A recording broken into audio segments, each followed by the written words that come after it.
Bismillahirrahmanirrahim. Warahmatullahi wabarakatuh. Selamat malam teman-teman semuanya. Terima kasih kehadiran pada malam hari ini.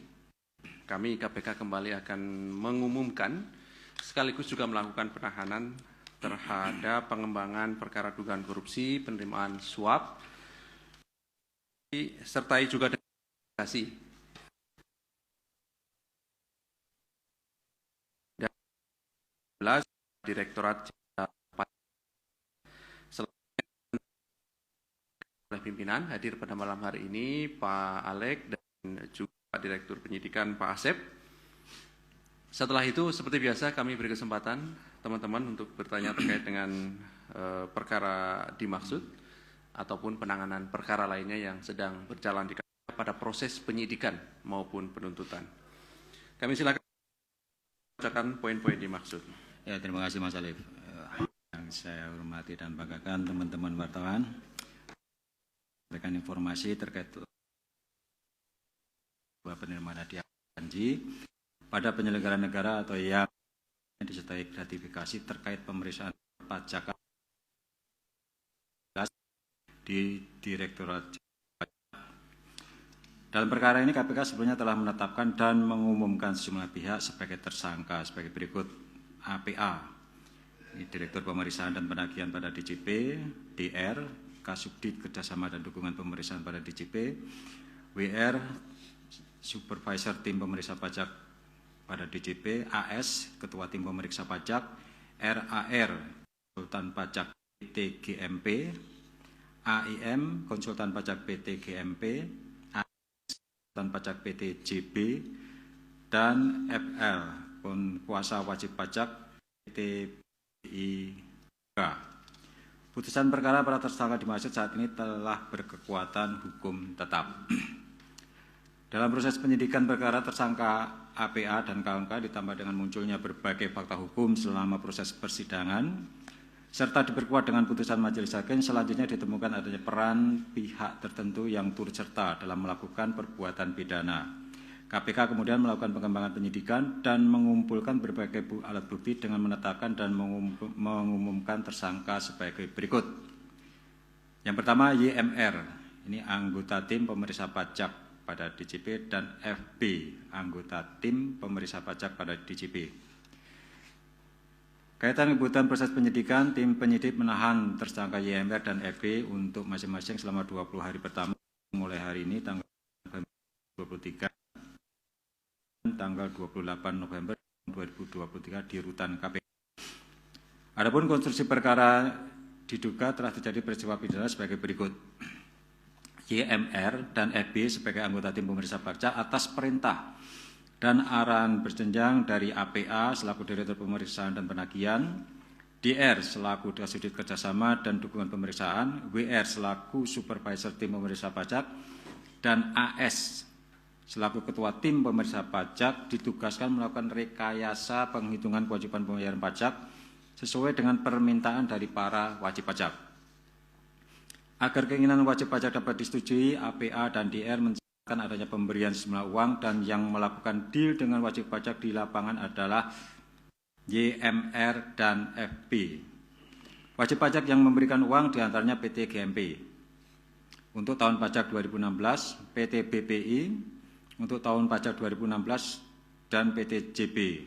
Atas pengujian penghitungan perpajakan untuk 3 wajib pajak dimaksud, APR, WR, JM menerima jumlah sekitar 15 miliar dan 4 juta dolar Singapura.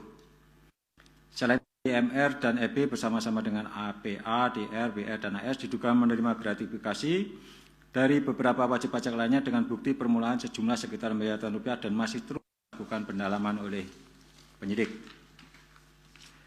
Para tersangka disangkakan melanggar pasal 12 huruf A kecil atau pasal 12 huruf B kecil atau pasal 11 Undang-Undang Republik Indonesia Nomor 31 Tahun 1999 tentang pemberantasan tindak pidana korupsi, sebagaimana telah diubah dengan Undang-Undang Republik Indonesia Nomor 20 Tahun 2001 tentang perubahan atas Undang-Undang Nomor 31 Tahun 1999 tentang pemberantasan tindak pidana korupsi junto pasal 55 ayat 1 ke 1 KUHP. Turut disangkakan pasal 12B besar, pasal gratifikasi, Undang-Undang Republik Indonesia Nomor 31 Tahun 1999 tentang pemberantasan tindak pidana korupsi dan seterusnya. Demikian, sampaikan. Terima kasih. Baik, terima kasih Pak Alek yang sudah mengumumkan dan membacakan 2 orang tersangka dalam pengembangan perkara perpajakan ini, yaitu atas nama YMR dan FB yang ditahan sampai nanti 28 November 2023 di rutan KPK. Baik, kami silakan. Oke, 1, 2, 3. Mungkin dari kanan dulu ya. Mungkin dari kanan Mas Yomal dulu, Mas Yomal di belakang. Habis itu Mas Jamal, terus Mas Mario terakhir. Oke, silakan. Selamat malam Pak Ali, Pak Alex, Pak Asep. Perkenalkan saya Yaumal dari suara.com. Pertanyaan saya di luar kasus ini. Di luar kasus ini. Yang ini dulu, oke siap. Oke. Terkait ini Pak, terima kasih. Saya Jamal dari Remol. Ini kan tadi disebut lagi ada PT John Lynn Baratama ya Pak ya.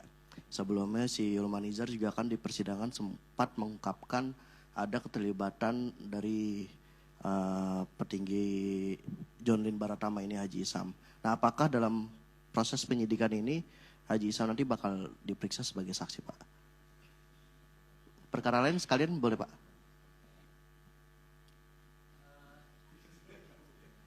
Ini dulu. Ya. Iya.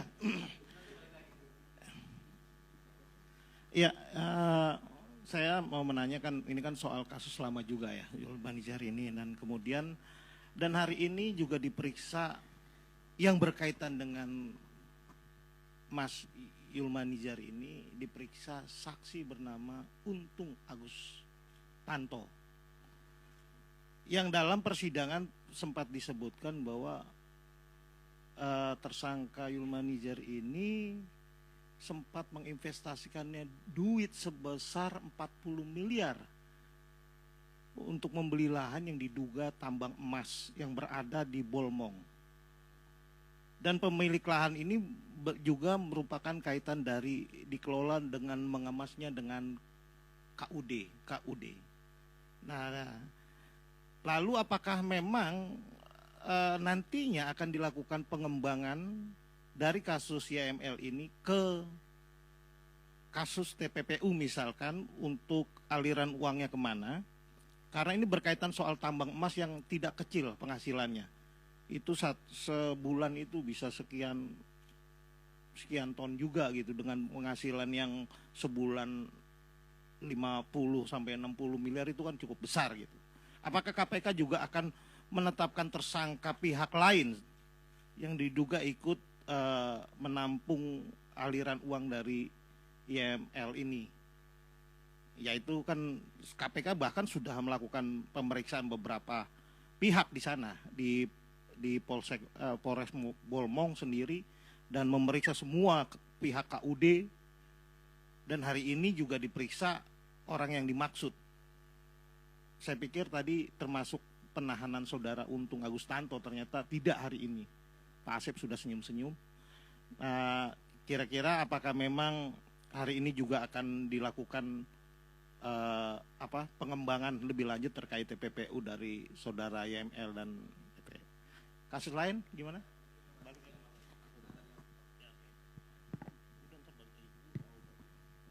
Tes. Selamat malam Pak Ali, Pak Asep, Pak Alek. Saya ingin nanya soal kasus dugaan pemerasan ini.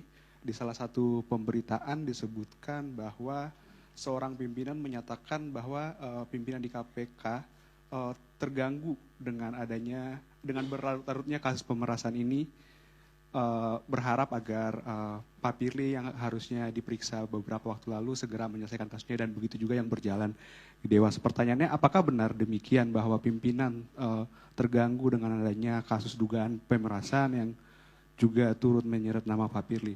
Kemudian pertanyaan kedua, di pemberitaan ini juga disebutkan bahwa Pak Firly sebagai pimpinan bersikap one man show.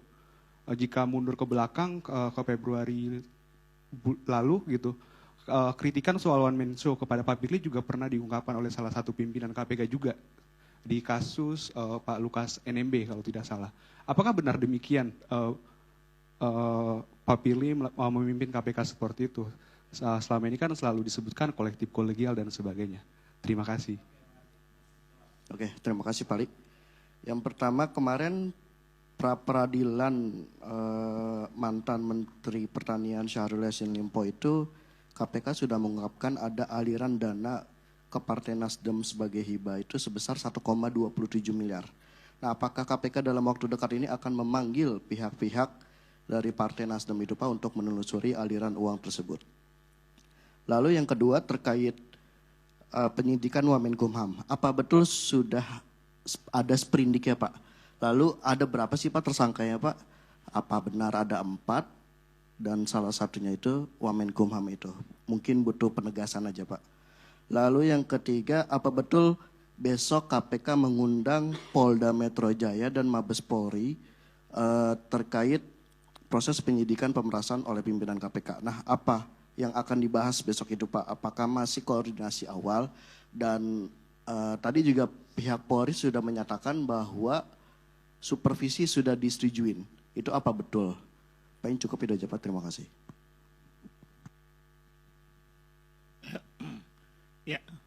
Ya, saya masih soal agenda pemeriksaan besok. Itu soal anggota Ketua Komisi 4 DPR RI. Ya, itu kan Mas Ali kemarin sempat mengkonfirmasi terkait pemanggilan Sudin politisi PDIP ini. Nah, ini kan kalau bicara soal kasus SYL ini kan jauh kaitannya antara dugaan kasus jual beli jabatan atau apa atau pemerasan dengan DPR. Apakah KPK sudah memasuki klaster kedua? Soalnya adanya pengadaan lain yang dibahas di Komisi 4 yang tentunya dibawahi oleh saudara Sudin ini. Nah, kemudian selain Sudin tentunya yang dibahas sebagai mitra dari Kementan itu kan apakah KPK juga akan memeriksa selain Sudin anggota Komisi 4 lainnya. Nah, tolong dicatat Pak Asep, ini mungkin kembali saya mengkonfirmasi banyak pertanyaan Pak Alek. Saya sudah sebulan nggak masuk kerja, saya sakit tipes.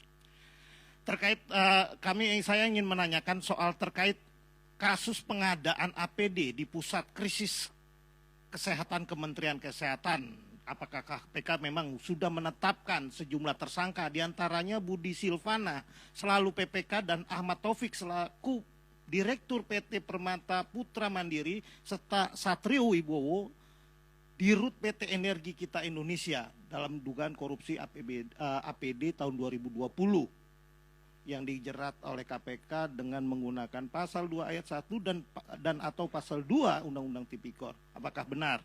Terus kemudian saya ingin menanyakan soal penetapan tersangka kasus Bea Cukai Eko Darmanto. Ini cukup unik. Uniknya di mana? Saya melihat ada semacam pilih tebang, entah tebang pilih. Sementara ada dugaan lain bahwa flashing itu setelah ditelusuri informasi memang flashing yang dilakukan atas gambar ED sendiri betul, ternyata ID-nya ada di Kemenkyu Pusat. Bukan ID diri pribadi ED Eko Darmanto itu. Nah, bahkan uniknya sendiri justru ED lah yang membuka sejumlah kasus korupsi yang membuat tercengang Mahfud MD dan Sri Mulyani. Data itu yang diberikan kepada pihak kejaksaan terkait dugaan korupsi BC berkaitan soal komoditi emas. Nah, hal ini yang membuat kemarahan pihak lain, pejabat di BC yang kemudian coba memplacing ED ini yang ketika saat penggeledahan lakukan oleh penyidik, bahkan penyidik KPK yang bernama Yoga itu tercengang melihat banyaknya penghargaan yang diterima ED. Soal ini terlihat terbalik. Bagaimana lalu dengan pejabat-pejabat BC lain yang juga lebih kaya, dan itu sudah dijelaskan bahwa pesawat itu pesawat latih miliknya Kasau, itu agak menarik. Menurut saya agak uniknya kasus ini begitu. Dan kemudian bagaimana lalu dengan pejabat BC lainnya, Dirjen BC, Heru Pambudi yang saat ini menjabat sekjen, yang justru dia ada anak buahnya jadi tersangka, justru dinaikkan pangkatnya. Contoh Dedi Congor itu sudah menjadi tersangka di Bareskrim, justru dinaikin pangkatnya. Dan bagaimana juga pejabat-pejabat lain yang juga melakukan flashing dengan mogenya, dengan Ini lucu ketika yang diproses justru orang yang berprestasi bernama Ede yang kemudian, nih saya ingin menyampaikan bagaimana agar KPK lebih dalam. Tidak terlihat entah tebang pilih, entah pilih tebang. Bebaslah. Pokoknya artinya saya ingin mengungkapkan bahwa sosok Ede ini sangat unik, justru dia yang membongkar banyak dugaan korupsi pejabat BC, tapi dia jadi tersangka, bahkan dia adalah orang yang dianggap berprestasi. Faktanya, ketika penggeledahan penyidik cukup terkejut dengan banyak yang poinnya sudah dapat Mas. Oke, kasus lain Mas masih banyak, makanya saya bilang saya 1 bulan nggak masuk, saya sudah siapkan pertanyaan. Ya itu kan subjektif Mas Ali. Ini pertanyaan, Mas mau jawab nggak apa-apa. Yang penting saya sudah tanyakan. Soal kemudian soal kasus BUMN konstruksi PT Amarta Karya dalam sejumlah fakta persidangan itu jaksa menyebut sejumlah pihak pejabat AMK itu menerima Amarta Karya itu menerima aliran dana. Jaksa menyebut bahwa sebesar 30 miliar diterima oleh Catur, 1,3 diterima Trisna Sulista, terus Royaldi Rosman menerima 983, Iwayan, itu apakah ini tidak dikembangkan? Apa hanya PT kasus Amarta Karya ini berhenti pada sudah adanya tersangka 3-4 orang itu? Apakah di sini fakta persidangan jaksa menyebut aliran dana itu dengan detailnya? Apakah KPK juga akan mengembangkan ke arah sana? Terus kedua, saya ingin memastikan lagi menagih janji Pak Asep, apakah benar KPK sudah menetapkan 2 tersangka dalam kasus WC Sultan di Bekasi dan salah satunya yang meninggal? Itu meninggal kenapa? Meninggal atau dimeninggalkan atau dimunirkan? Itu perlu kejelasan. Terus soal apa lagi ya? Udah banyak banget nih, saya udah bingung mau nanya apa lagi. Ya itu dulu dah. Ntar saya banyak nanya dibilang pengacaranya. Saya bukan pengacara Mas. Saya yang penting saya nanya apa yang saya nggak ngerti.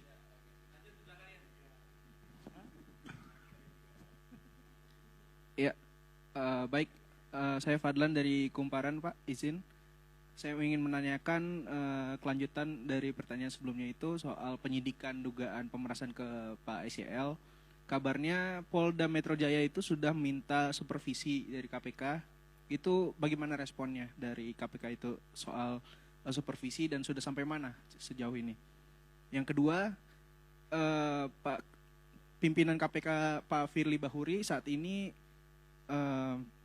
masih mangkir dari panggilan Polda untuk diperiksa. Sampai kapan Pak Firly di Aceh begitu? Apakah sudah ada informasi Pak Firly akan memenuhi kapan panggilan Polda Metro Jaya untuk diperiksa? Lalu yang ketiga, untuk Wamenkumham itu sendiri, kira-kira kapan akan dipanggil oleh KPK? Gitu. Dan yang terakhir, mungkin soal pertanyaan pengacara Pak SYL, Mas Febri Diansyah dan kawan-kawannya itu, mereka itu kan sudah kooperatif ya Pak. Kenapa mereka masih dicegah juga ke luar negeri begitu? Lalu keterangan mereka tuh, apakah mereka sangat diperlukan keterangan dari para pengacara SYL ini, dan apakah itu menjadi kunci dari pemeriksaan Pak SYL ini begitu? Terima kasih. Saya kira sudah cukup banyak ya, dan wakili dari teman-teman yang lainnya. Kami silahkan Pak Alek. Ya, terima kasih. Yang terkait yang pertama terkait konsultan pajak tadi ya, dan kaitannya dengan suap atau gratifikasi pada pejabat pajak. Nah, kuasa atau konsultan pajak ini kan sebetulnya kan mereka itu memperoleh surat kuasa dari perusahaan, kan itu kan. Mereka bekerja untuk dan demi kepentingan perusahaan, kan seperti itu. Nah, tentu saja ketika yang mendapat keuntungan itu perusahaan dan yang konsultan pajak atau kuasa pajak itu atas nama perusahaan, ya harusnya korporasi terlibat, kan begitu. Nggak mungkin juga konsultan pajak memberikan uang dengan uangnya sendiri. Pasti uang itu juga diperoleh dari bagian fee atau apapun yang diberikan oleh perusahaan. Nah, apakah nanti perusahaan-perusahaan kemudian terlibat ya, atau yang kemudian diwakili oleh konsultan pajak atau kuasa pajak itu akan dijadikan tersangka dan termasuk pihak manajemen. Nah, nanti tentu akan dilihat bukti-bukti yang diperoleh dari penyidik, tapi prinsipnya seperti itu ya. Konsultan pajak itu bekerja untuk kepentingan perusahaan ya. Kemudian terkait dengan pengembangan TPPU ya, ada penambangan emas di Pulau Mengondo. Sebetulnya informasi ini pun sudah, saya pikir sudah diperoleh oleh penyidik ya. Tentu kalau nanti ada aliran uang terkait untuk pembelian lahan tambang ya, dan dikerjasamakan dengan KUD dan menghasilkan suatu keuntungan, dan kita ketahui bahwa uang yang digunakan untuk membeli lahan itu diperoleh dari penghasilan yang ilegal ya, misalnya tadi menerima gratifikasi atau suap ya selaku pakai pajak, tentu kita juga akan masuk ke sana ya. Tentu nanti informasi ini akan didalami lebih lanjut oleh penyidik. Kemudian apakah pimpinan atau KPK terganggu dengan berita pemeriksaan Bapak FB? Kalau dari kinerja pekerjaan sebetulnya nggak ada kita itu terganggu ya, penyidik ya mereka bekerja seperti biasa saja kan, itu kan. Terganggu oleh pemberitaan ya kan, hanya selentingan aja atau tidak tiap hari juga. Tapi prinsipnya kami tetap dan terus mendorong pada teman-teman khususnya di Kedeputian Penindakan untuk bekerja tanpa terpengaruh dengan berita-berita miring seperti itu. Karena apa? Pimpinan kolektif kolegial, bukan satu pimpinan kemudian punya hak veto untuk membatalkan putusan pimpinan yang lainnya. Jadi kalau ada satu pihak yang sekarang ini sedang dilakukan penyidikan, ya tentu masih ada 4 pimpinan dan itu masih berfungsi, ya tidak kemudian kinerja KPK itu menjadi terhenti atau terganggu dengan adanya berita-berita seperti itu. Saya jamin. Itu. Kemudian apakah pimpinan yang dilakukan Pak Ebi selaku Ketua KPK itu one man show? Saya sudah 8 tahun di sini, jalan 8 tahun ya. Sepertinya saya tidak pernah melihat kepemimpinan di KPK itu one man show, baik eranya Pak Agus Raharjo maupun Pak Ebi. Bahkan dalam berbagai persuratan, utamanya di penindakan, Pak Ketua itu tanda tangan selalu terakhir, setelah pimpinan yang lain tanda tangan. Gitu. Kalau belum ada tanda tangan pimpinan yang lain, Pak Ketua itu tidak mau tanda tangan. Itu saya sampaikan. Jadi kalau pimpinan yang lain itu ACC, pasti yang bersangkutan juga ACC setuju. Itu yang saya alami. Jadi nggak ada istilah one man show. Satu pimpinan mempunyai hak veto untuk membatalkan putusan pimpinan yang lain. Itu bisa dicek nanti di surat-surat dinas di pendidikan Pak Asep ya. Kemudian pemanggilan pengurus Nasdem terkait dengan dana ke Nasdem. Nah ini juga nanti pastinya akan tergantung pada kebutuhan penyidikan ya. Seberapa jauh keterangan dari para pengurus Nasdem itu diperlukan untuk proses pembuktian dugaan aliran dana ke Partai Nasdem seperti itu. Kemudian pada penetapan tersangka Wamenkumham, benar itu sudah kami tanda tangani sekitar 2 minggu yang lalu Pak Sep ya. Ya sekitar 2 minggu lalu dengan 4 orang tersangka ya. Dari pihak penerima 3, pemberi 1. Itu. Clear? Ya. Kayaknya sudah ditulis ya di majalah Tempo itu. Kemudian supervisi perkara pemerasan di Polda. Ya, kami sudah membalas surat. Ya tentu tahapan supervisi itu harus kita mulai dengan koordinasi. Ya koordinasi. Kemudian kebutuhan apa yang kemudian akan dilakukan supervisi. Ya kalau dari pemberitaan dari permintaan Polda kan supaya penyidikan yang mereka lakukan itu transparan. Ya kalau sudah transparan ngapain juga disupervisi kan seperti itu kan.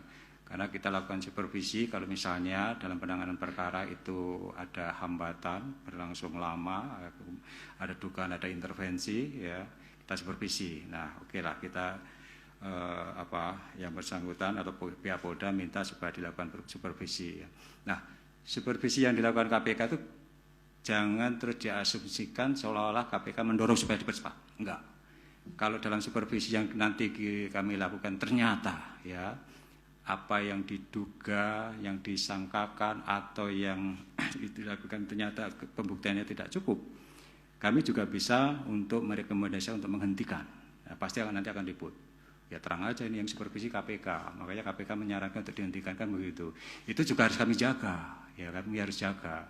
Supaya apa? Supaya tidak terjadi konflik kepentingan, kan begitu. Kan intinya supaya penyidikan yang dilakukan Polda itu kan transparan, kan seperti itu. Kalau seperti itu, ya sepanjang mereka terbuka terhadap penanganan perkara dan selama ini sejauh ini juga penanganan perkaranya lancar, ya kebutuhan supervisi itu sebetulnya nggak ada, kan gitu. Ini dan tentu saja kami harus berpedoman pada undang-undang terkait KPK dan juga Perpres menyangkut supervisi, kan seperti itu. Kemudian terkait pemanggilan anggota DPR dalam kasus Kementan, apakah sudah memasuki klaster yang lain? Ya kemarin dari expose sebagaimana yang sudah disampaikan ada beberapa klaster penerimaan yang dilakukan oleh Mentan. Salah satunya adalah penerimaan yang terkait dengan PPJ. Nah, saya tidak tahu apakah pemanggilan dari saksi-saksi yang dari DPR itu sudah terkait dengan PPJ. Mungkin nanti Pak Asep yang akan lebih menjelaskan. Ya. Pengadaan APD apakah sudah ada tersangka? Ya, sudah ada. Ya, itu sebenarnya juga sudah kita tanda tangani. Ya. Tadi disebutkan, ya, itu, ini siapa tadi? Mas Mario ya? Malah lebih tahu deh, ya kan? Udah, berarti dapat bocoran Mas Mario kan? Ya udah, saya sampaikan aja. Ya, kita sudah menetapkan tersangka dan sudah ada nama-namanya sudah ada semuanya kan itu. Masa lupa tadi, tapi Mas Mario tadi sudah hafal banget itu kan? Ya udah. Gitu. Kemudian terkait ide, banyak penghargaan, Bea Cukai, bagaimana dengan pejabat yang lainnya?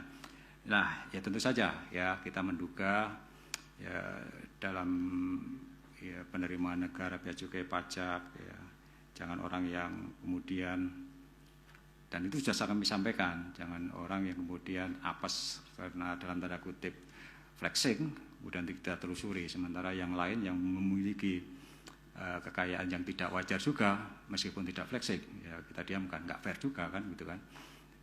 Itu sudah kami sampaikan ke pihak penyidik maupun dari Direktorat LHKPN, ya tolong telusuri juga.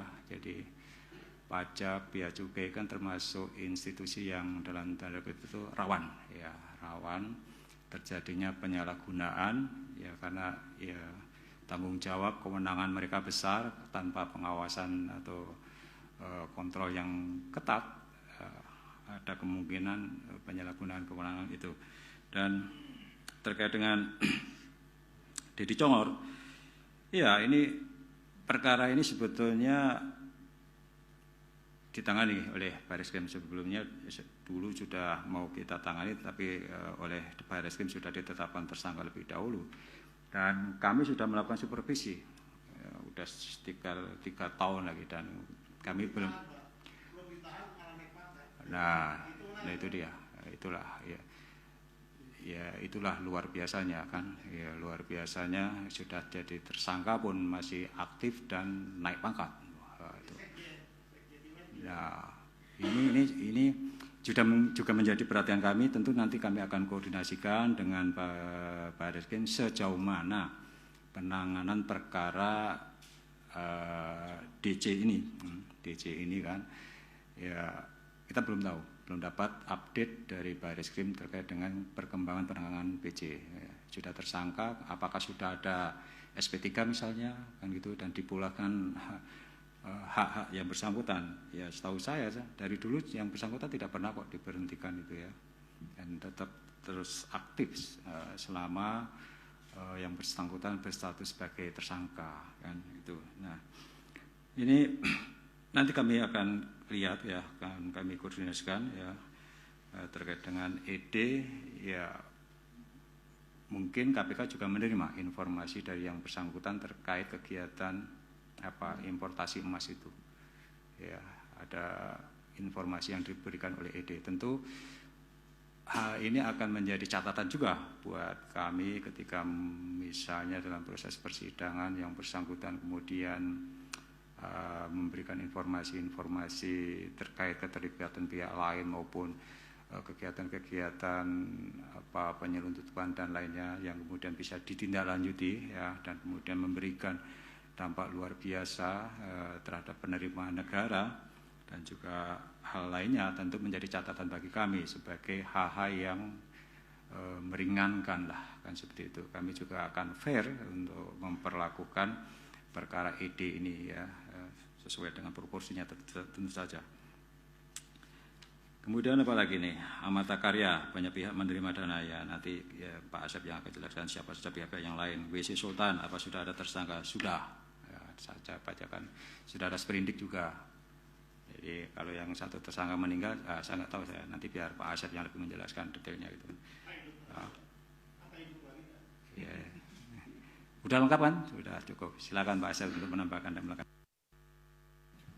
Baik, terima kasih pimpinan Pak Alek. Udah, ini kayaknya Mas Mario borong nih, habis sakit hampir 1 bulan ya, pertanyaannya. Baik, ada beberapa yang mungkin saya tambahkan dari penjelasan yang sudah komprehensif sebetulnya tadi disampaikan Pak Alek. Tadi yang dari Mas Mario terkait dengan pemeriksaan beberapa anggota maupun ketua di Komisi 4 DPR. Jadi begini Mas Mario, kita tadi kan Mas Mario menyampaikan apakah ini sudah klaster baru atau kenapa ini kan hubungannya apa dengan perkaranya SCL yang pemerasan kemudian kok lari ke sana gitu seperti itu. Nah, kami penyidik tidak hanya membuktikan pemerasannya saja, tapi kita juga mengikuti kemana larinya uang-uang yang dikumpulkan atau yang dikorupsi oleh saudara SJL. Jadi ini juga tadi seperti disampaikan oleh Pak Alek, di samping ada perkara-perkara lain, ada PBJ, kemudian kita juga melakukan penggeledahan di Dirjen Hortikultura, sehingga dari penggeledahan itu kemudian dari tadi masalah temuan-temuan dan keterangan-keterangan dari para tersangka maupun saksi, kami dari penyidik harus menyusuri ya kemana aliran dana tersebut, dan tentunya salah satunya adalah ke Komisi 4 DPR tersebut. Jadi demikian Mas Mario. Kalau mengenai apakah yang lainnya juga selain dari ketua komisi akan diperiksa, tentu kemana uang itu mengalir, kepada siapa, baik itu orang, personnya maupun badan hukum, kita tetap akan minta keterangan. Seperti itu ya Mas Mario.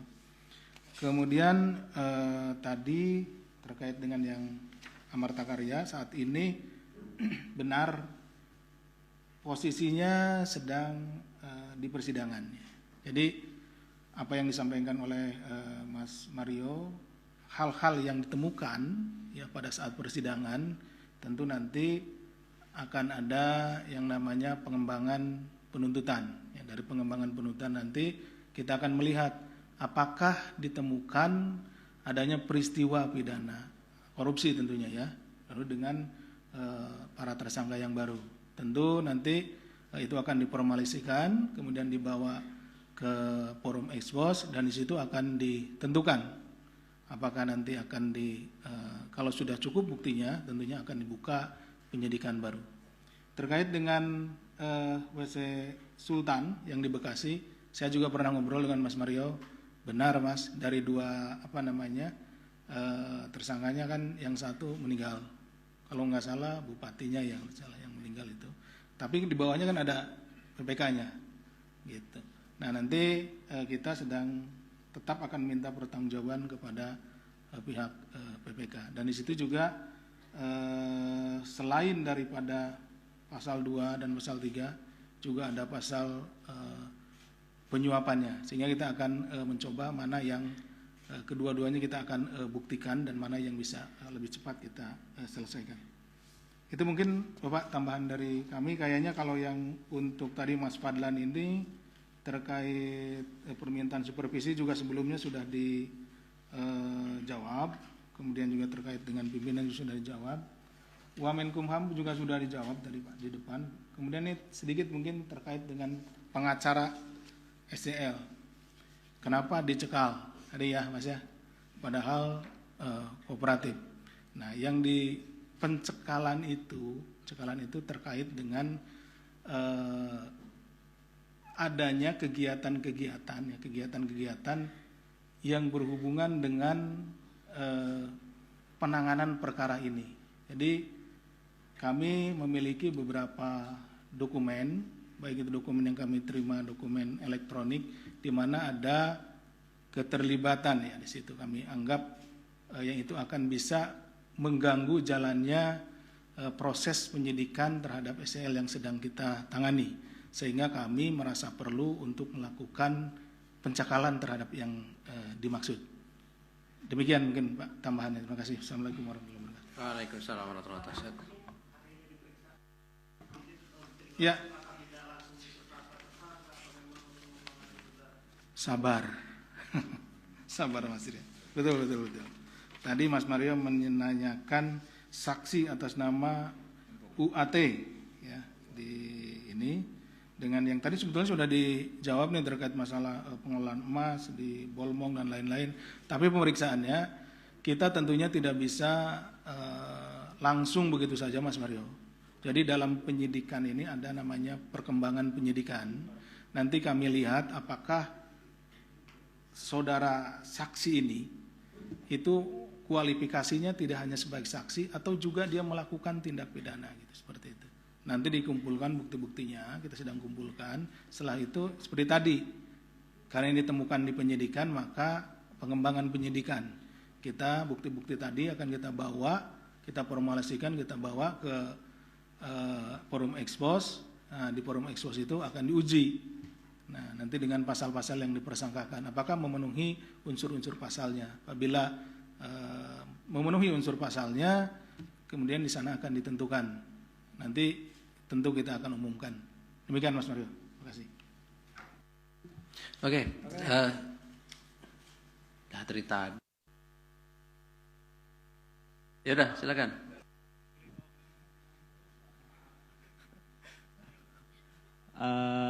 Bang Benok mungkin juga dari tadi. Pak Alek, Pak Asep mau nanya, ini kan pegawai pajak ya, dua orang ini. Nah, kalau di kasus Rafael kan di tracking dia penerimaannya melalui perusahaan konsultan pajak. Apakah KPK udah menelusuri dua orang ini semisal punya saham di konsultan pajak, atau ternyata mereka berdua itu masuk dalam daftar berapa puluh atau ratus orang pajak yang udah dikumpulin sama Pak Pahala, kan bahwa mungkin keluarganya atau mereka sendiri punya saham di perusahaan konsultan pajak. Itu aja. Saya nggak tahu di perkembangan penyidikan apakah yang bersangkutan punya konsultan pajak atau terafiliasi dengan kantor konsultan pajak tertentu. Tentu kalau ada informasi seperti itu pasti akan didalami oleh teman-teman penyidikan seperti itu. Jelasnya silakan Pak Asep. Menambahkan Pak Alek, mohon izin. Jadi Mas Niam, terkait dengan tersangka, kita akan lebih mendetail dibandingkan dengan saksi ya. Tentu tersangka itu mulai dari pekerjaan, uang yang masuk, uang yang keluar, kemudian usahanya dan lain-lainnya, kita akan buka semuanya gitu. Terkait dengan misalkan keuangannya, kita minta PPATK, bagaimana alirannya, dana yang masuk, dana yang keluar, kemudian dari mana saja, perusahaan mana saja, afiliasinya kemana. Jadi tentunya para tersangka ini sudah kita cari gitu ya. Tapi bisa saja memang karena kan tadi perlunya ada TPPU. Kenapa ya? Karena bisa saja disembunyikan atas nama orang lain dan lain-lain. Tentu kita juga akan terus mencari apakah memang masih ada atau tidak seperti yang disampaikan oleh Mas Niam. Dan apabila rekan-rekan memiliki informasi, sampaikan kepada kami, karena ini sangat berharga. Biasanya Mas Mario ini banyak informasinya gitu, atau Mas Niam juga. Mungkin itu tambahannya. Terima kasih. Baik, terima kasih Pak Alek, terima kasih Pak Asep yang hadir bersama kita, dan terima kasih juga kepada teman-teman semuanya.